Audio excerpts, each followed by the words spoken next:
mereka semua. Jangan kasih ampun. Oh, kurang ajar. Lawan. Jatuhkan dia. Bayangkan, sebuah jalan kota kecil di siang hari, matahari bersinar terang, namun suasananya terasa gelap dan mencekik. Seorang wanita berdiri terpojok, napasnya terengah, matanya dipenuhi campuran takut dan marah. Di sekelilingnya, seragam coklat mengepung seperti lingkaran maut.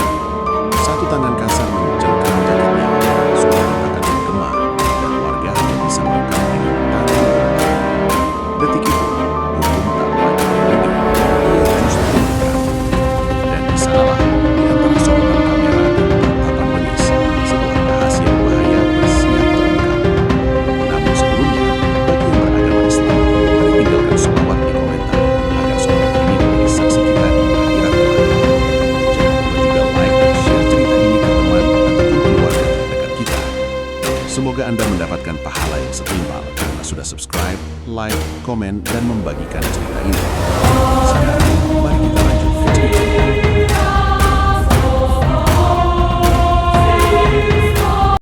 Di sebuah wilayah pinggiran kota yang jarang tersentuh sorotan, pagi selalu datang dengan suara mesin tua dan langkah orang-orang kecil yang menggantungkan hidup pada lapak sederhana.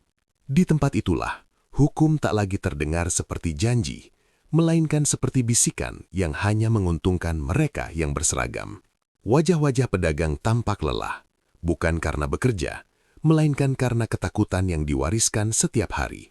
Mereka tahu, sebelum matahari benar-benar naik, akan ada suara knalpot mahal yang memecah udara, dan bersamaan dengan itu, rasa cemas akan kembali duduk di dada mereka. Di sisi lain kota, 5 pria berseragam duduk santai di sebuah warung besar yang seolah menjadi milik pribadi mereka. Motor-motor mewah berkilau terparkir rapi, kontras dengan bangunan kusam di sekitarnya.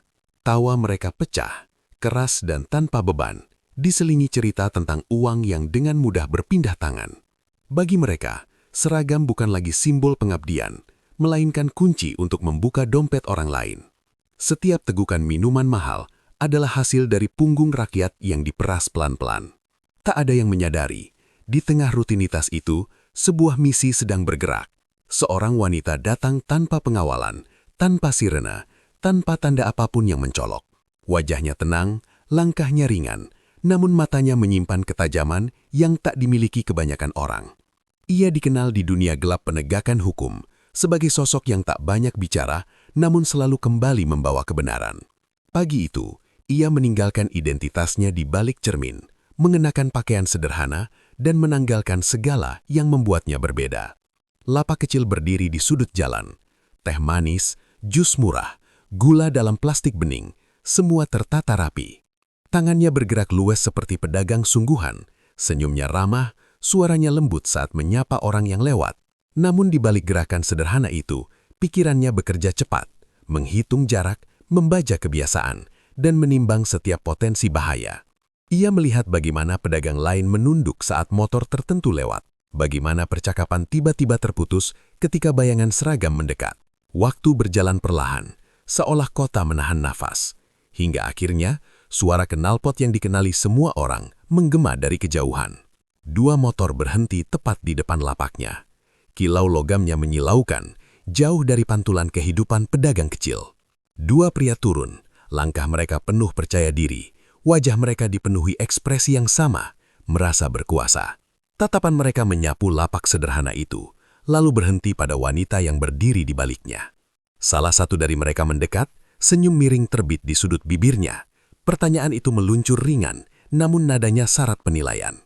Wanita itu menjawab tanpa ragu, suaranya tetap rendah, tetap sopan. Dari jarak sedekat itu, ia bisa melihat detail wajah mereka, garis-garis keserakahan yang tak lagi disembunyikan. Ia tahu, instingnya tak salah, inilah yang ia cari. Permintaan uang itu datang tanpa malu, disebutkan nominalnya dengan santai, seolah angka itu tak berarti apa-apa. Namun bagi seorang pedagang kecil, angka itu adalah makan sehari, adalah harapan yang dipotong sebelum tumbuh.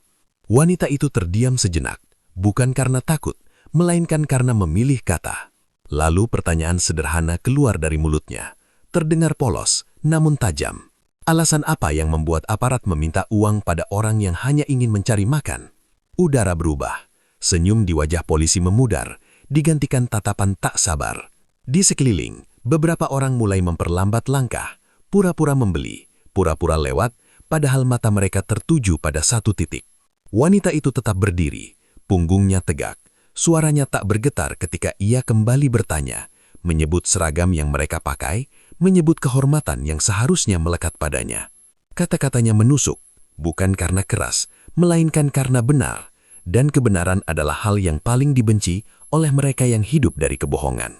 Salah satu polisi melangkah lebih dekat, jarak di antara mereka hampir hilang. Ancaman kini tak lagi samar, namun wanita itu tak mundur. Tatapannya lurus, seolah menantang dunia untuk melihat apa yang akan terjadi selanjutnya. Ketegangan menggantung di udara, tebal dan menyesakkan. Semua orang tahu, satu langkah lagi akan mengubah segalanya. Dan di saat itulah, pagi yang semula biasa, bersiap menjadi saksi dari sesuatu yang tak akan mudah dilupakan.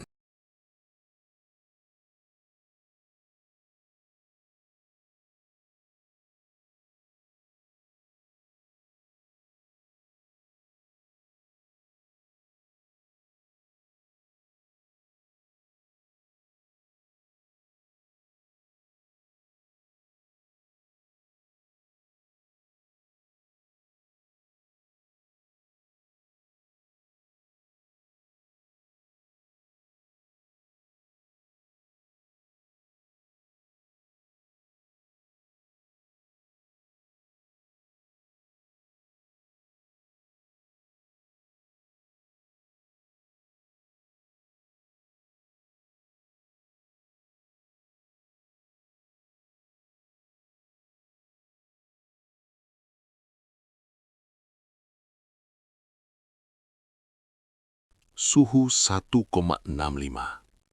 Tatapan itu berubah menjadi amarah yang tak lagi disembunyikan. Salah satu polisi menggerakkan kakinya dengan kasar, menendang meja kecil di depan lapak. Gelas-gelas plastik terlempar, teh dan jus tumpah membasahi tanah, gula berserakan seperti pasir yang diinjak-injak. Suara benturan itu membuat warga tersentak, beberapa mundur ketakutan, yang lain terpaku, tak sanggup berpaling. Lapak sederhana itu hancur dalam sekejap, seolah menjadi simbol betapa mudahnya kehidupan orang kecil dihancurkan oleh kekuasaan yang sewenang-wenang. Wanita itu menunduk sejenak, menatap genangan minuman di kakinya. Bahunya turun naik perlahan, bukan karena menangis, melainkan menahan sesuatu yang lebih dalam. Saat ia mengangkat wajahnya kembali, ada perubahan yang sulit dijelaskan. Senyum ramah itu menghilang, digantikan sorot mata dingin yang tak lagi berusaha menyenangkan siapapun. Di hadapannya, dua pria berseragam itu mulai kehilangan kendali. Suara mereka meninggi, kata-kata hinaan dilontarkan tanpa saring.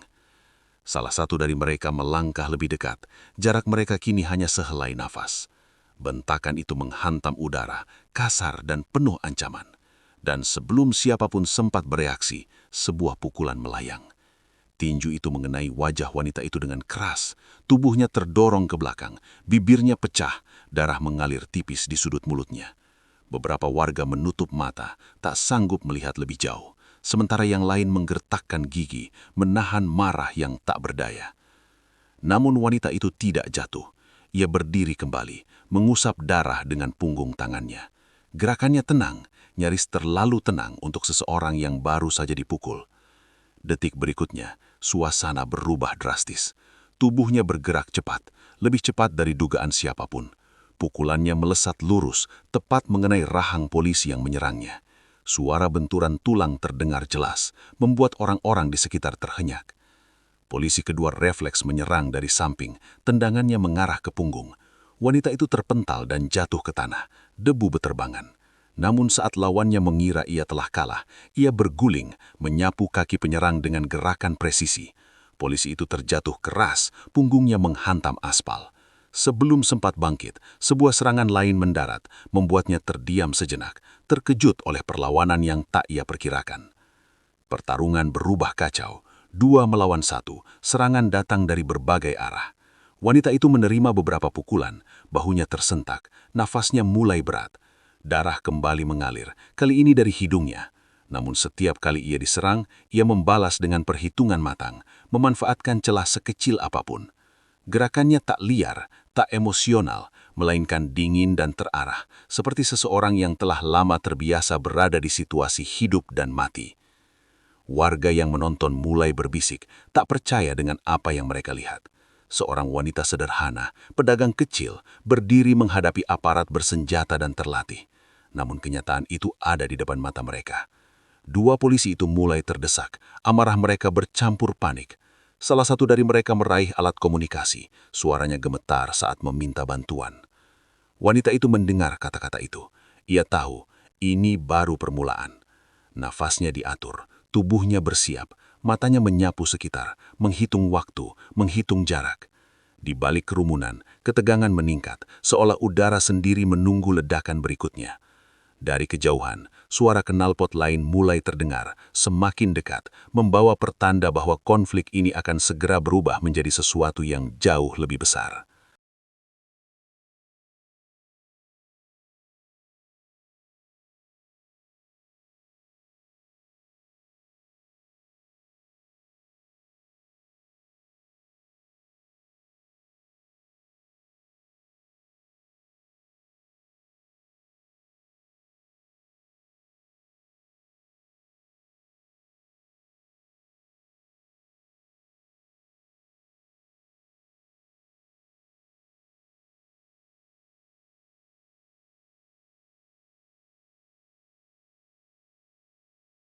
Suhu 1,65.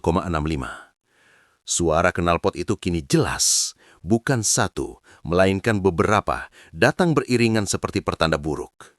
Kerumunan warga terbelah ketika 3 motor berhenti dengan kasar di pinggir jalan.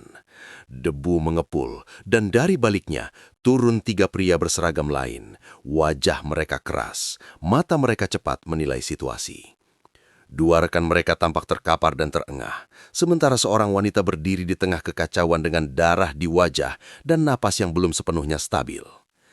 Tanpa banyak bicara, kelima polisi itu saling bertukar pandang. Tak ada tanya, tak ada ragu. Mereka bergerak membentuk setengah lingkaran, menutup setiap kemungkinan jalan keluar. Bagi mereka, ini bukan lagi soal uang atau pedagang kecil. Ini soal harga diri yang tercabik di depan umum. Warga mundur semakin jauh, beberapa menarik anak-anak mereka. Ketakutan membeku di wajah-wajah yang hanya bisa menyaksikan. Wanita itu menyadari posisinya, 5 lawan 1. Tubuhnya terasa panas, luka-luka mulai berdenyut, namun pikirannya tetap jernih. Ia melangkah mundur setengah langkah, bukan untuk kabur, melainkan untuk mendapatkan ruang. Matanya bergerak cepat, membaca postur, membaca niat. Ia tahu, satu kesalahan kecil akan membuatnya jatuh tanpa kesempatan bangkit. Serangan pertama datang dari sisi kiri. Sebuah pukulan keras diarahkan ke kepalanya. Ia menunduk, menghindar tipis. Namun serangan kedua langsung menyusul dari arah berlawanan. Bahunya terkena, rasa nyeri menjalar, membuatnya terhuyung. Belum sempat menstabilkan diri, tendangan menghantam kakinya, menjatuhkannya ke tanah. Suara benturan tubuh dengan aspal terdengar berat, membuat beberapa warga menahan napas. Mereka mengira itu akhir, namun wanita itu berguling, menghindari injakan yang datang bertubi-tubi. Ia bangkit setengah berlutut, lalu melesat ke depan menghantam perut salah satu penyerang dengan siku. Polisi itu terjengkang, napasnya terputus sejenak. Tapi keunggulan jumlah segera terasa. 2 tangan menarik rambutnya dari belakang. Sebuah pukulan menghantam punggungnya, disusul tendangan yang membuatnya kembali tersungkur. Darah menetes ke tanah, bercampur debu dan sisa minuman yang tumpah. Wajahnya pucat, napasnya terengah, namun matanya tetap menyala. Di tengah hujan serangan, ia bertahan, memutar tubuhnya, menggunakan momentum lawan untuk menjatuhkan salah satu di antara mereka. Sebuah kuncian cepat membuat seorang polisi terseret dan jatuh keras. Kepalanya membentur aspal dengan bunyi tumpul. Kerumunan bersuara lirih. Ada ketakutan, ada kekaguman, ada doa yang tak terucap. Wanita itu kini berdiri tertatih, tubuhnya penuh luka. Kelima polisi itu mulai kehilangan kesabaran. Serangan mereka semakin brutal, tanpa aturan, tanpa kendali. Pukulan demi pukulan menghantam, beberapa mendarat, beberapa ditepis. Setiap benturan membuat tubuhnya semakin berat, namun ia menolak untuk menyerah. Dalam sekejap keheningan di antara dua serangan, tangannya bergerak ke leher, menyentuh sebuah alat kecil yang tersembunyi di balik kelar bajunya. Gerakannya nyaris tak terlihat, namun maknanya besar. Ia kembali mengangkat wajahnya, menatap kelima lawannya satu persatu. Ada senyum tipis di sana, bukan senyum kemenangan, melainkan senyum tekad. Serangan berikutnya datang lebih serempak, lebih ganas. Ia menahan, menghindar, membalas sebisanya. Tubuhnya kini bekerja melampaui batas. Setiap otot menjerit, setiap napas terasa berbakar. Namun di balik semua itu, waktu terus berjalan, dan di kejauhan, sesuatu sedang bergerak mendekat, membawa akhir bagi kekacauan yang kini mencapai puncaknya.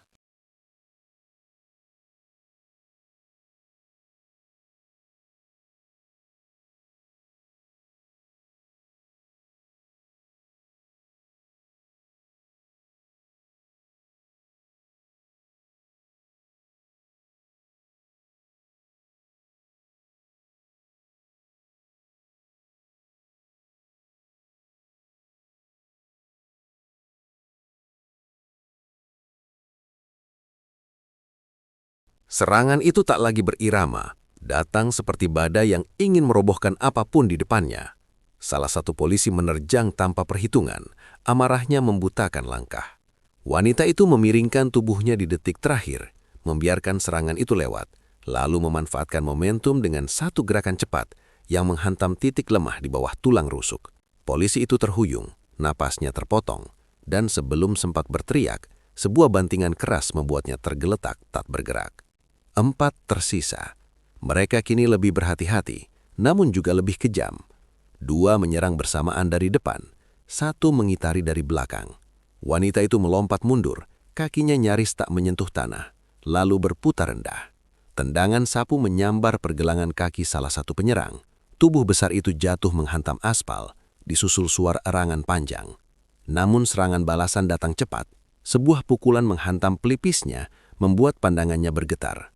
Ia terhuyung, lututnya menyentuh tanah. Darah menetes lebih deras, membasahi bajunya yang kini jauh dari kata sederhana. Di sekeliling, warga menjerit tertahan. Beberapa menutup mulut, tak sanggup menyaksikan lebih jauh. Polisi yang tersisa melihat celah itu dan menyerang bersamaan, yakin kemenangan sudah di tangan. Tendangan mengenai punggungnya, membuatnya tersungkur, tubuhnya terguling beberapa meter. Namun di saat mereka lengah oleh keyakinan palsu, wanita itu bergerak. Dengan sisa tenaga, ia bangkit cepat, meraih tangan salah satu polisi yang terlalu dekat, memutar pergelangan itu dengan sudut yang tak wajar. Teriakan kesakitan pecah, dan sebuah dorongan keras membuat pria itu menabrak rekannya sendiri. Keduanya jatuh bertumpukan, kehilangan koordinasi sejenak. Kini tinggal 2 yang berdiri tegak. Mata mereka menyipit, napas memburu. Kesombongan telah berganti kewaspadaan. Mereka menyerang bergantian, mencoba memecah fokus. Wanita itu menahan 1 pukulan, lalu membalas dengan siku yang menghantam dagu. Polisi itu terjatuh, kepalanya membentur aspal, tubuhnya kejang sebelum akhirnya diam. 1 tersisa, yang terakhir berdiri terpaku sejenak, menatap sekelilingnya. Rekan-rekannya terkapar, warga menonton dalam diam yang mencekam, dan di depannya berdiri seorang wanita penuh darah, namun masih tegak. Ia menyerang dengan teriakan marah, pukulannya liar dan penuh putus asa. Wanita itu menghindar, melangkah ke samping, lalu menutup pertarungan dengan 1 gerakan bersih. Sebuah kuncian cepat diikuti bantingan membuat tubuh terakhir itu jatuh keras, tak lagi bangkit. Keheningan menyelimuti jalanan. Hanya terdengar napas berat wanita itu, berdiri di tengah lingkaran tubuh-tubuh berseragam. Darah menetes dari wajahnya, jatuh ke tanah yang kini sunyi. Beberapa detik berlalu seperti keabadian. Lalu dari kejauhan, suara kendaraan lain terdengar, teratur dan tegas, memecah sunyi yang menggantung. Wanita itu mengangkat kepala, menatap arah suara itu datang. Di balik luka dan lelah, ada ketenangan yang perlahan kembali ke matanya. Ia tahu, penantian hampir berakhir. Suara kendaraan itu semakin mendekat. Bukan lagi knalpot liar, melainkan irama teratur yang membawa wibawa. Beberapa mobil berhenti di ujung jalan. Pintunya terbuka hampir bersamaan. Sejumlah pria dan wanita turun dengan langkah cepat dan terkoordinasi. Tatapan mereka tajam, gerakan mereka tanpa ragu. Kerumunan warga terbelah, memberi jalan tanpa diminta. Aura yang mereka bawa berbeda, sunyi namun menekan, seolah keadilan akhirnya menampakkan diri. Para polisi yang terkapar tak sempat bereaksi. Borgol terpasang satu persatu. Suara logamnya terdengar jelas di tengah keheningan. Wajah-wajah yang tadi angkuh kini pucat. Sebagian menunduk, sebagian menatap kosong. Tak ada teriakan, tak ada perlawanan. Semua sudah terlambat. Apa yang mereka tanam kini dipanen di hadapan orang-orang yang selama ini mereka tindas. Di tengah itu semua, wanita tersebut masih berdiri. Tubuhnya penuh luka, pakaiannya berlumur darah dan debu. Seorang pria berusia matang melangkah mendekat, sikapnya tegap, matanya penuh hormat. Ia berhenti tepat di hadapan wanita itu, lalu memberi hormat dengan penuh kesungguhan. Suaranya tenang namun tegas, terdengar jelas oleh semua yang menyaksikan. "Siap, Intel Intan. Terima kasih atas keberanian dan keteguhanmu." Wanita itu menghela napas panjang. Perlahan ia membalas hormat itu. Tak ada senyum kemenangan di wajahnya, hanya kelelahan dan ketenangan yang lahir dari tugas yang telah diselesaikan. Ia menatap sekeliling sejenak, melihat wajah-wajah warga yang kini tak lagi menunduk. Di mata mereka, ada harapan yang lama terkubur, kini muncul kembali. Tanpa sepatah kata pun, ia melangkah pergi. Langkahnya tertatih namun pasti, menyusuri jalan yang sama saat ia datang sebagai seorang pedagang kecil. Kerumunan terbelah, memberi ruang, namun tak satu pun berani bersuara. Dalam beberapa detik, ia menghilang di antara bangunan dan gang sempit, meninggalkan cerita yang akan lama dibicarakan. Di tempat itu, pagi kembali berjalan, lapak-lapak dibersihkan, sisa tumpahan dilap, namun ingatan tak bisa dihapus begitu saja. Warga tahu, hari itu bukan sekadar pertarungan. Itu adalah pengingat bahwa di balik sunyi dan penyamaran, ada mereka yang bertarung tanpa nama, tanpa pujian, demi sebuah keadilan yang selama ini terasa mustahil. Dan jauh dari sana, seorang wanita melanjutkan perjalanannya, kembali ke bayang-bayang kota, menunggu panggilan berikutnya, saat kebenaran kembali membutuhkan seseorang untuk berdiri di garis paling berbahaya.